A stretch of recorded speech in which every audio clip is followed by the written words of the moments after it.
आज आम अखिल भारतीय विद्यार्थी परिषद ओडिशा पश्चिम प्रांतर नवरंगपुर जिलार प्रेसमिट देखो आमर बर्तमान हूँ जो सदस्यतार जो लक्ष्य रखी 1,04,000 विद्यार्थी परिषद ता सहित छात्र संसद निर्वाचन जो उच्च शिक्षा मंत्री श्री सूर्यवंशी सूरज जो डिक्लेयर करछंती दुर्गा पूजा पूर्वर प्रत्येक कॉलेज कैंपस महाविद्यालय विश्वविद्यालय छात्र संसद निर्वाचन हम तो तापाई तो स्वागत योग्य विद्यार्थी परिषद स्वागत योग्य करुच्ची ता सहित विगत 7 वर्ष धरी पूर्व सरकार जो छात्र संसद निर्वाचन बंद रखी बहुत गुड़े छात्र मानकर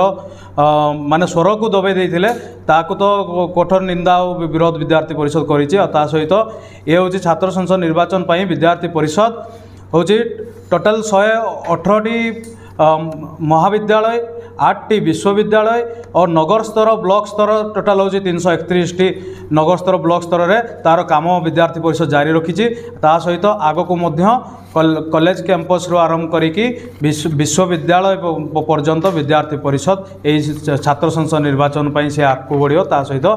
विजयर ध्वजा प्रत्येक विश्वविद्यालय महाविद्यालय किपर उड़ो ये हूँ तापाई पूरा प्रस्तुत होगी विद्यार्थी परिषद अच्छी।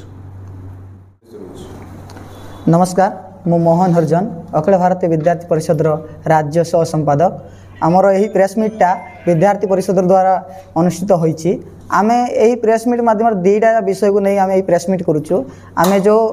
अखिल भारतीय विद्यार्थी परिषद जो मूलदुआ सदस्यता तो प्रति कैंपस रे आमर जो सदस्यता होची तो यही वर्ष आमर अखिल भारतीय विद्यार्थी परिषद द्वारा पश्चिम प्रांत जो सांगठनिक जिला अच्छे 14 गोटी से जिला मध्य आमर 1,04,000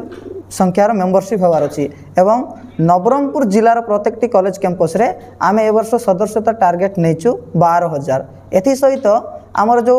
छात्र इलेक्शनटा बंद हो जाइथिला तो यही वर्ष जो इलेक्शनटा हेबो बोली कि शिक्षा मंत्री डिक्लेयर करछंती तो आम ताको स्वागत जनाउछु एवं आमे संपूर्ण भाव में समस्त कैंपस रे जो निर्वाचन होउछ आमे